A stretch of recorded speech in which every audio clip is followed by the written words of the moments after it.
Okay, so how crazy is that? When you think about the tree falling in the forest, what would be different about your life or about the lives of the people that you know if we actually took this on to be true? If we actually set about to change the radio station that we're on, our entire experience of the world would be entirely different. And I know what you're thinking, which is what everybody thinks, is, oh, that wouldn't work, that wouldn't happen, this person, that person, it's not going to change that I have cancer, it's not going to change whatever that is. Well, that's debatable. I mean, the video will make a case that it actually will change those things. I'm not sure that I will make that same case. But what I do know is it will absolutely change your perception of it. And if it changes your perception of it, it changes your experience of it. And isn't that the same thing? Okay, we're just going to do one more clip for today. We're going to have one more discussion. And then I'm going to let you think some more about it in the next week. Look, if I kick a rock and I hurt my toe, that's real. You know, I feel that it feels real. It's vivid, and that means that it's reality. But it's still an experience, and it's still this person's perception of it being real. Scientific experiments have shown that if we take a person and hook their brains up to certain PET scans or computer technology and ask them to look at a certain object, and they watch certain areas of the brain light up. And then they'd ask them to close their eyes and now imagine that same object. And when they imagine that same object, it produced the same areas of the brain to light up as if they were actually visually looking at it. So it caused scientists to back up and ask this question. So who sees then? Does the brain see? Or do the eyes see? And what is reality? Is reality what we're seeing with our brain, or is reality what we're seeing with our eyes? And the truth is that the brain does not know the difference between what it sees in its environment and what it remembers, because the same specific neural nets are then firing. So then it asks the question, what is reality?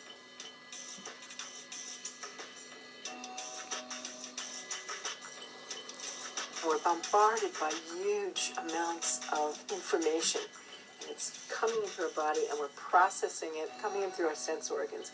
It's percolating up, and at each step we're eliminating information, and finally what is bubbling up to consciousness is the one that's the most self-serving.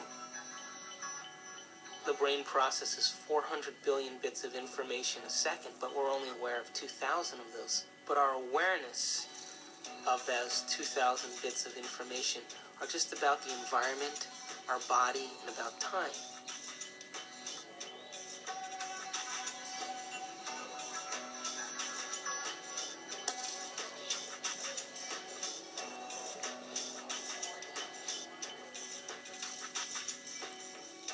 Okay, so I want you to just try something for a second. Close your eyes. So everybody close your eyes. If you don't close your eyes, then you're thinking of a dork.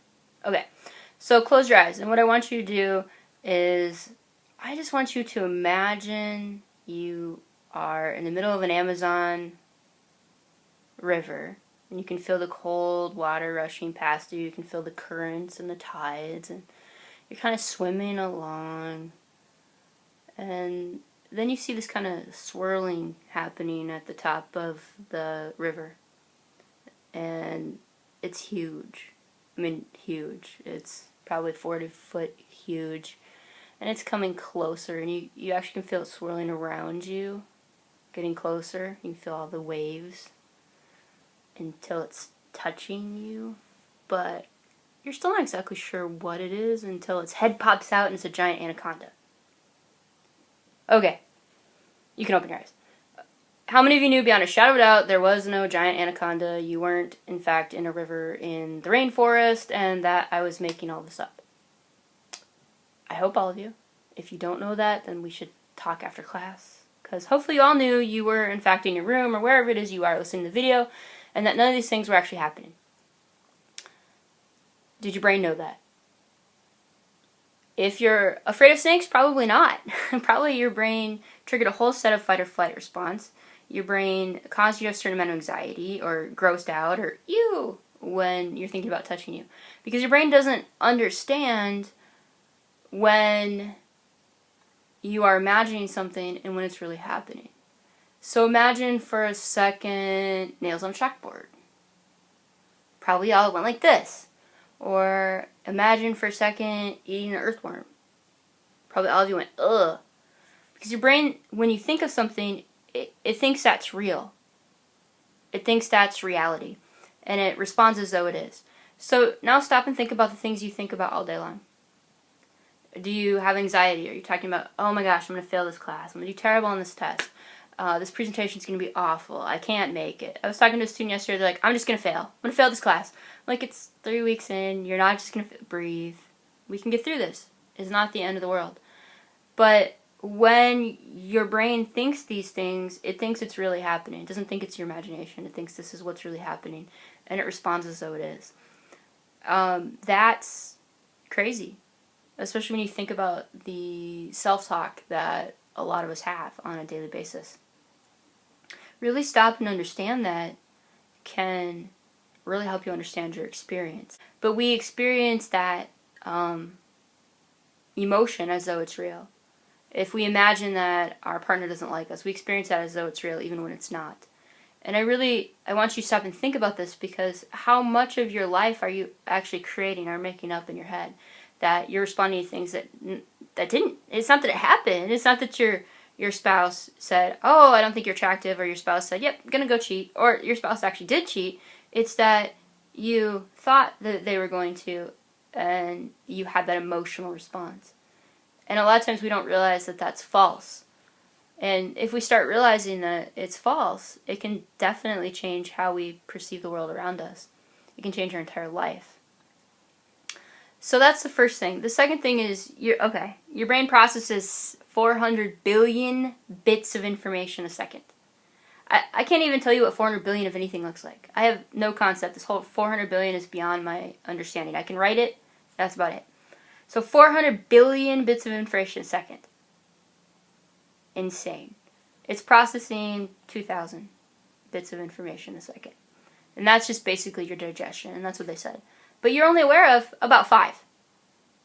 So, you know what reality is? 4 billion minus 5. Or 400 billion minus 5. Is what reality is. And that's why you become what you're paying attention to. So, the classic example, you ever talk to somebody who believes in God? I love talking to people who believe in God and people who don't. So people who believe in God and people who don't, one of the biggest things that people who don't believe in God will say to people who do is, how can you believe in something you can't see, you can't feel, you can't hear, you can't experience? I mean, you can't touch it, taste it, smell it, or anything. It's just nothing. It's invisible. And so the atheist, it looks at the world and doesn't see that. And the person who believes in God is going to look at them like they're crazy, and they're going to say, but I see God everywhere. I see God in the trees, and I see God in music, and I see God in my child's face, and I see God in everyone. And the atheist is going to go, no, that's your child. That's a tree, it changes, it's, spring, that's what they do in the spring. No, that is a coincidence. And both things are 100% reality to that person. That doesn't make them 100% reality. The truth is, I don't think any of us are smart enough to actually decide or even understand either a huge force that would create the universe or a creative God.